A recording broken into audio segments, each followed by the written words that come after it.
Hey Vinyl community, it's David here. It's been a while. It's been like a week or 10 days, which is a while for me. In fact, it's Friday afternoon as I film this, end of September-ish. I filmed a video last weekend, but if you record these videos, like some of you do, maybe you might understand sometimes you're just not feeling it. And the video came off that way. It was kind of like I was forcing content or something. So I thought I would rather wait and wait for inspiration to kind of just, or on a day off, I guess, just to kind of not put a half-ass video on YouTube. So anyways, I'm feeling good today, so I thought I'd knock off a video. So cheers, everyone.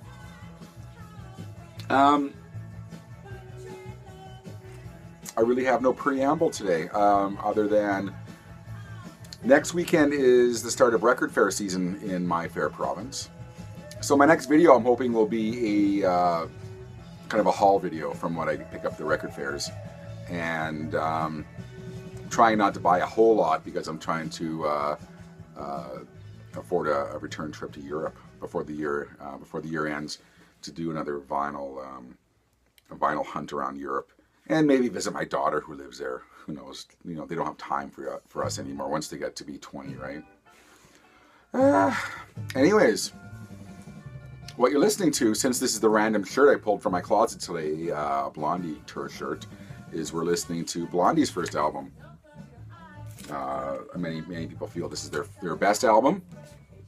I don't know, but it's a damn fine album. I'm a big Blondie fan. Anyways, what you're going to see today is, since it's been a while, and excuse me, I've referenced this in the past few videos, is it's fall. The thrift store finds are starting to, taper off as people stop cleaning their houses out. But I have some stuff to show you. I got some new arrivals. I got some cheap finds. I got a VCLT, and I have a shout out to someone. So let's get right to this. These are the new arrivals that came in the mail since my last video. Excuse me. Wow. That wouldn't be smoking or anything. Not at all. I have a new arrival that came in that I'm kind of excited about, but it wasn't by design. It was totally by accident that it came in the mail, and let me explain. I had ordered an album off of Amazon, which is a really cheap album. It was like $9. I won't tell you what it is in case it comes in. And so I'll show it to you at a later date, but I'm not sure if I'm going to return this one because the price difference was really a lot more in my favor. And sometimes you don't know you want an album until you actually hold it in your hands. But the album I ordered didn't come, but this is what Amazon sent me by mistake. I haven't even opened it yet because I have to make a decision today actually whether I'm going to return this, have them replace my other album. I don't know yet, but this is the 45th anniversary edition of Willy Wonka and the Chocolate Factory. It's on gold vinyl. Like I said, I haven't opened it yet because I'm just kind of in two minds here whether to keep this and the album I ordered that was $9. It's since gone up $30. So I'm kind of thinking I might want to keep this one, but we'll see. Anyways, and from all accounts online, it's a very good pressing. So that came by accident from Amazon. So I'm not sure whether to thank you or not Amazon. We'll see later today. This album, I'm not sure if I've showed this because it came in the mail, and this was a legitimate Amazon clearance item, but I wasn't trolling their clearance section. It was in my cart and it happened to go to clearance, so I got it for like $15. But to me, this is probably one of the top 10 thrash metal albums of all time. And this is the newer reissue double vinyl. In fact, it's green vinyl, but it's Flotsam and Jetsam Doomsday for the Deceiver. And in fact, the bass player on this album is one Jason Newsted, if you don't know, ex of Metallica. This was the one and only Flotsam and Jetsam album he was on, and then after this album, he kind of jumped ship to Metallica. But this is they expanded this to 2 records with demos and live stuff, which was kind of, it's not the best quality, but they kind of remixed and remastered the original album, which desperately needed it. So that came in the mail, and if I showed this, I apologize, but I don't think I did. Basically what I did is I pulled, this album came in the mail, The Flotsam and Jetsam, and it gave me kind of an idea to do this thrash metal video that I pulled all the records for, and then the video just turned out to be crap. So I kind of decided to ex-nay that video, much like last weekend's video. Far be it from me to give you subpar videos, which I do anyways, 90% of the time. This one I'm kind of excited about because I've been kicking myself for about a month now for not buying this when it came out, because it came out and it kind of got lost in the shuffle of things I was buying. And I thought, okay, I'm going to pick it up, and then it kind of went out of print. And the way vinyl presses are going now, because pressing plants are so in demand, you can't repress albums at the speed that you used to. So either this will come back later on, or this was a one and done pressing. This is one for the Canadians, and I believe I showed one of their videos. It's been a week or 10 days, and I'm still the same mush mouth as I always have been. So that hasn't changed. So I showed you one of their albums a couple of videos ago. And then what happened is I went into a record store that's not really a record store. They sell records as a kind of a side thing. So, and this was buried in the back of one of their bins. And already on eBay, people are asking stupid amounts of money for this. But if I haven't mentioned this already, this is one of my wife's favorite albums. So it kind of we agree so little on music that when there's an album that we mutually we like, I pick it up, because then she won't give me shit for playing prog and psych and metal and pretty much everything else I play. Anyways, let's get right to it. The Tea Party, Edges of Twilight. The Tea Party, if you didn't see this in my last video, I'll give you the quick 15-second Cliff Notes version of the Tea Party. They're Canadian. They were massive in Canada in the 90s. I mean, massive. And then I believe they had a really huge following in Australia. Never really made it outside of Canada, Australia. They've since reformed, and they're still, now they're playing gigs again in Canada. They're still relatively big. I believe this is their second album. This album was produced by Ed Stasium, who's produced a lot of Ramones albums and bands like that. And in fact, Roy Harper, if you know who Roy Harper is on this album. I believe Roy Harper was the voice of Have a Cigar from Pink Floyd's Wish You Were Here.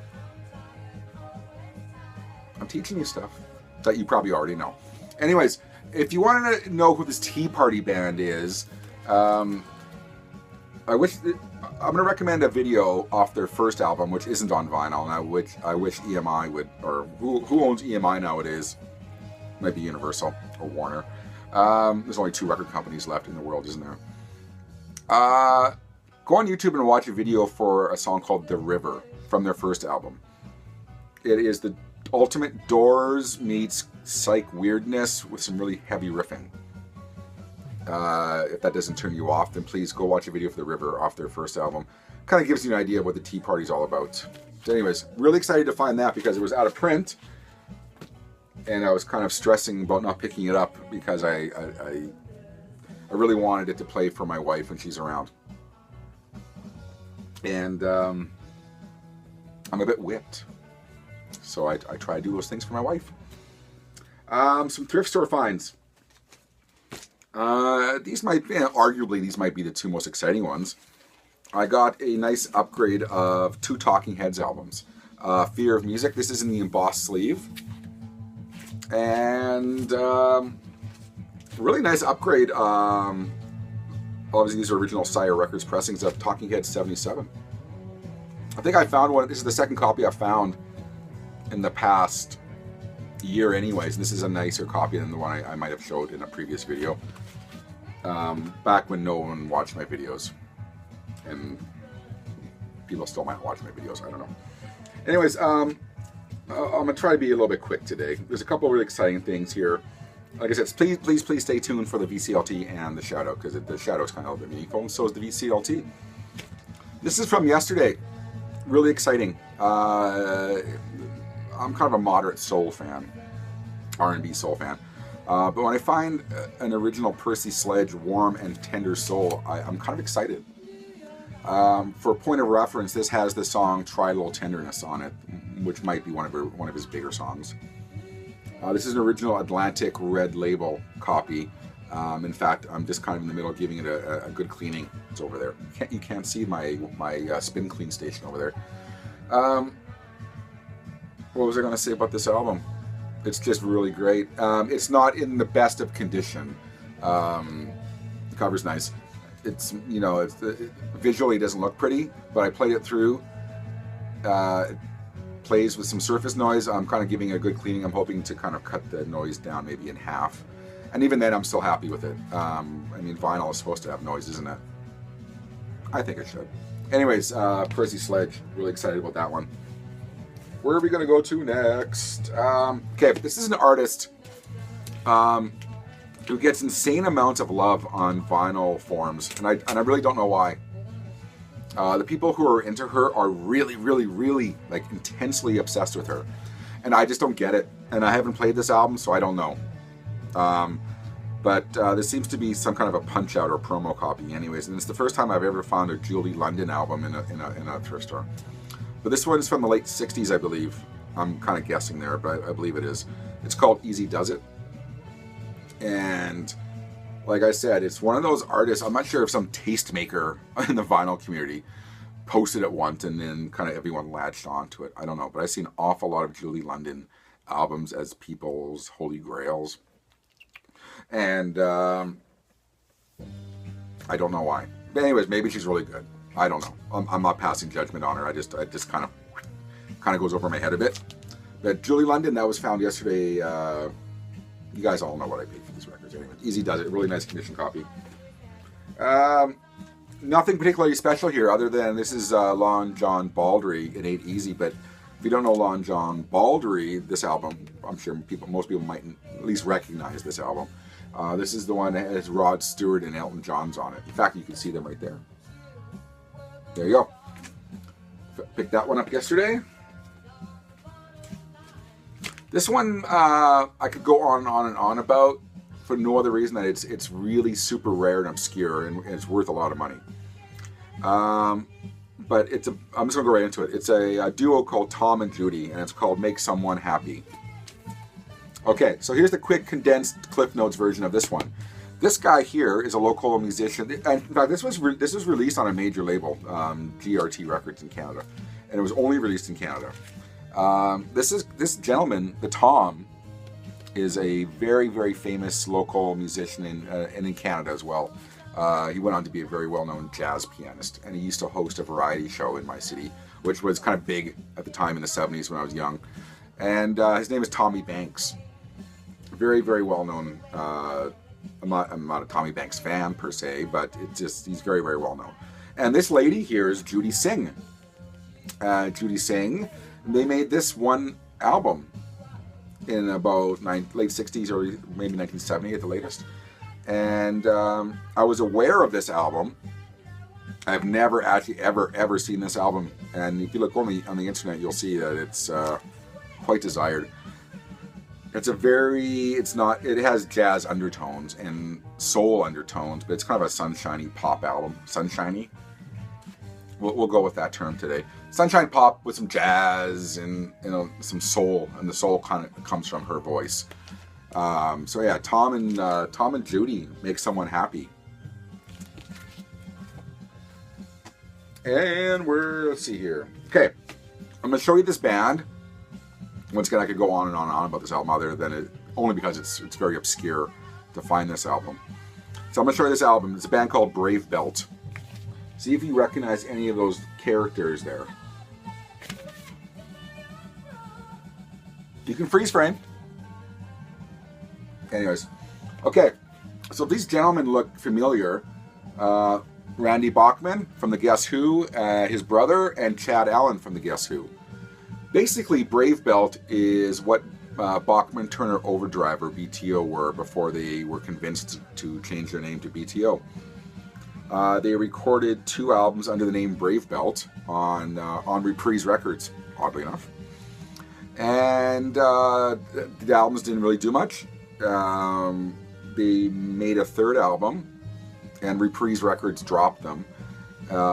They couldn't find a record deal under that name, and they went to Mercury Records, who liked that album, but the label and their management convinced them to change their name to kind of separate from that Brave Belt moniker, and then they became Bachman-Turner Overdrive. There you go. Once again, an album I've never seen ever at a record fair in the wild anytime. I don't know if it's incredibly valuable, but it's just kind of a... So essentially, this is a Bachman-Turner Overdrive album, their first album. So it's called Brave Belt. Once again, one for the Canadians. These next couple finds are from a local online ad. What do we have for time here? Okay, I'm going to try to speed this along. Local online ad, these were $5. And about from the 10 or 12 albums I was interested that he had sold, but by the time I got there, he had sold them. But the number one album I wanted that he had, everyone passed on who had beat me to it. And I was really super excited. I'll get to that album in a second. But I bought this album because it was a long ways away from my home. And I didn't want to go there to spend $5. I probably spent 10 on gas getting there. So one of the albums he had left that no one picked up was he had some canned heat albums. Two of them I had, but I didn't have this one live at Topanga Corral. I believe this is, 1970 or so? Canned Heat's okay by me, so I decided to pick that one up. But the one I went over for, and the one everyone passed on, that was just utterly surprising to me, because a lot of the other stuff there was kind of bog standard stuff, which was of interest to me. But this one, I would have drove an hour away for. It's an original pressing on San Andreas Records. All copies I've ever seen were on MCA Records. And in fact, this was required listening in high school.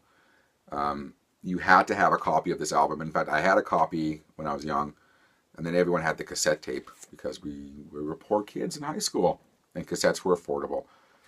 I'm going to show this one. This might be my screen cap because the cover features one Harry Dean Stanton, who passed away recently.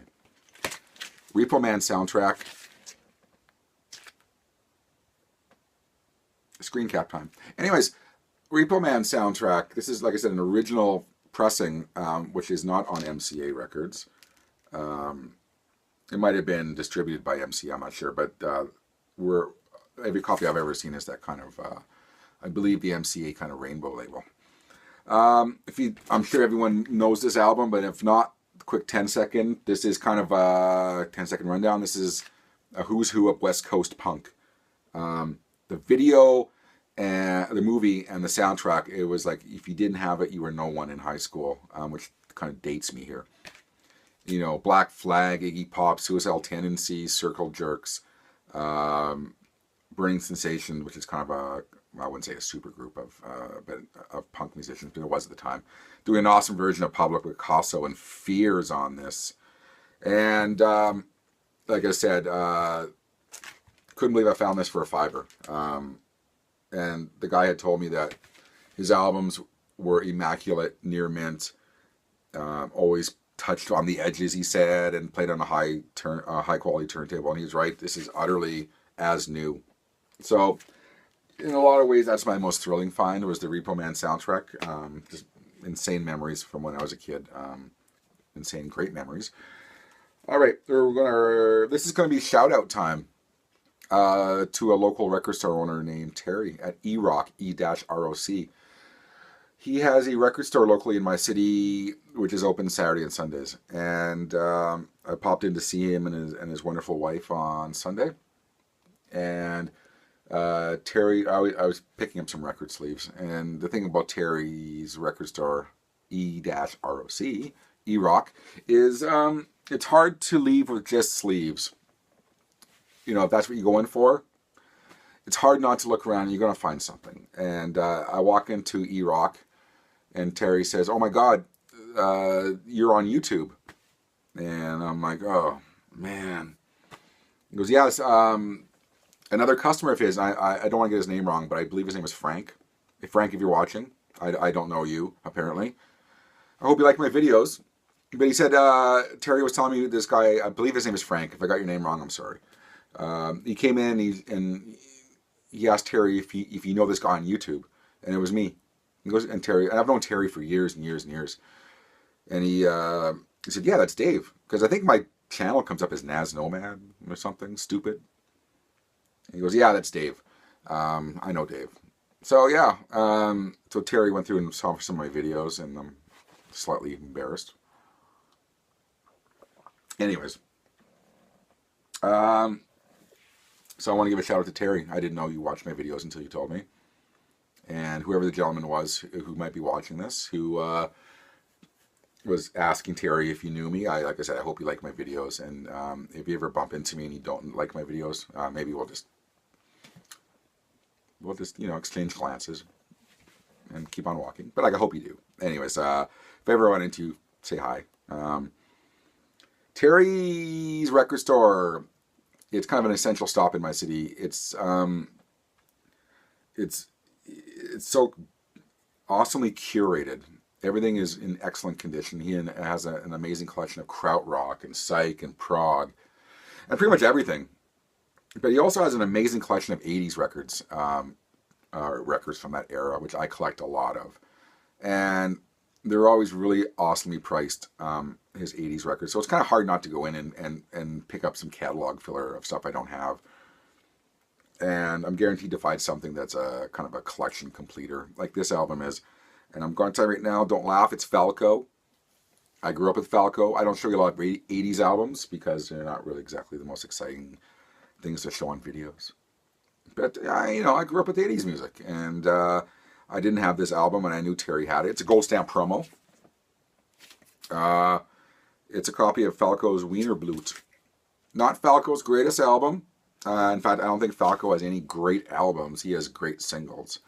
But I believe this was the only one I was missing, was Wiener Blut. So, yeah, that's my E-Rock story. Terry, if you're watching, hello. And once again, I hope everyone who might be coming to my city, Edmonton, might stop in and say hi to Terry. Anyways, a couple more thrift store finds.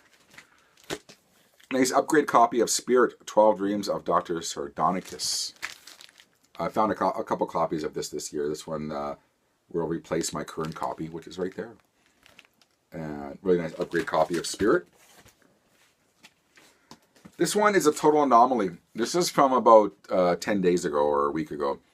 It looks something vaguely interesting from the late 60s, and I haven't actually played it yet. It's in queue to play. This guy here, I'll skip the name. You can see this guy here made me want to not buy this album. But anyways, kind of look at the cover. They kind of, it looks like some, late 60s kind of hippie guys. It's a band called Pure Love and Pleasure, and the album's called A Record of Pure Love and Pleasure. It's an original Dunhill ABC Records pressing, and I haven't played it. I'm looking at it. I'm going to guess it's some kind of sunshine pop album from the late 60s. I don't think it's incredibly valuable, but, the price was right to give it a spin. So that was a thrift store find from, a week ago or so. Last album, then I got a quick VCLT. This band gets such a bad name because of one song that was so massive that it kind of tainted everything they did. Because I don't think this would have been sitting in a thrift store for as long as it did if people maybe thought more of the band.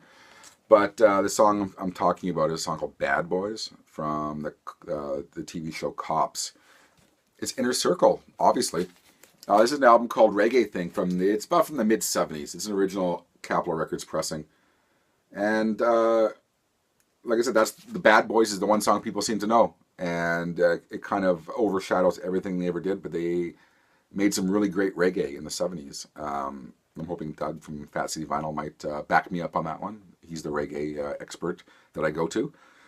Yeah, so very, very, very rarely will I find good condition reggae in the good old thrift stores. But I found this one and I was pretty happy with that. So mid-70s original Capitol Records pressing of Inner Circle Reggae Thing. All right, really quick VCLT.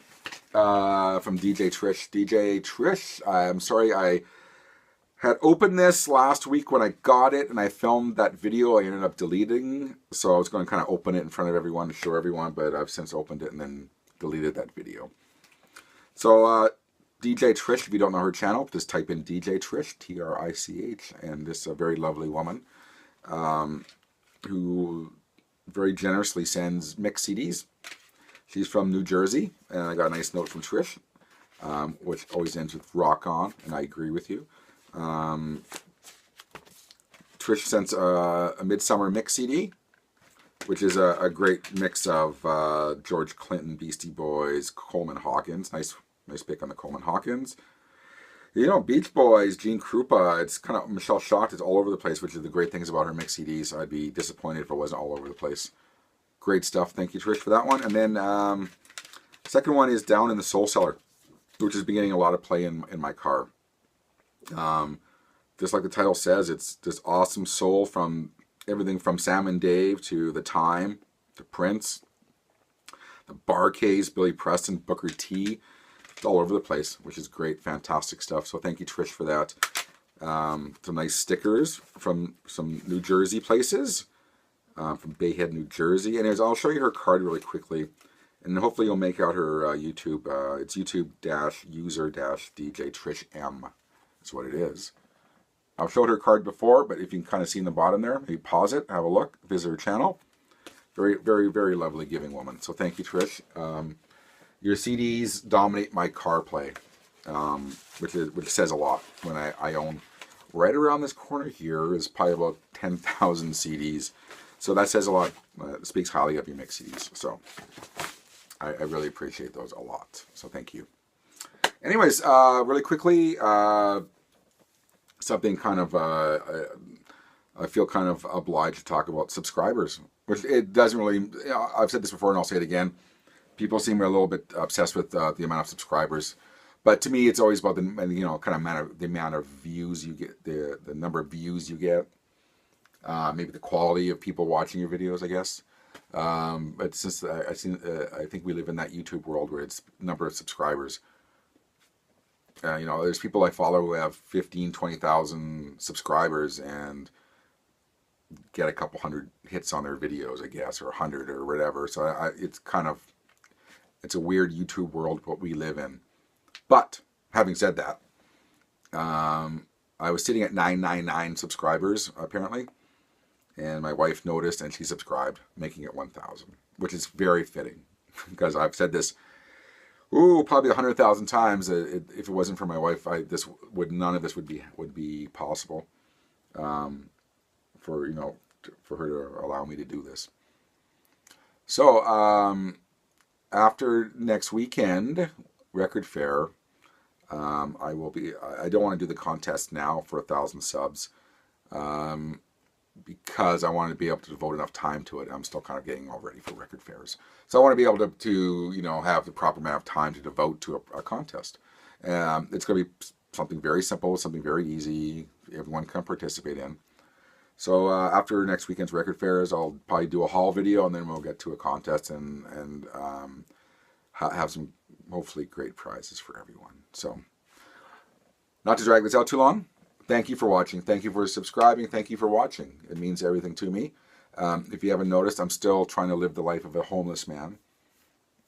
My Darren Locke beard, for those of you who know who Darren Locke is. Anyways, we'll end this here. So cheers, everyone. Hope you have a great weekend, and we'll see you next time.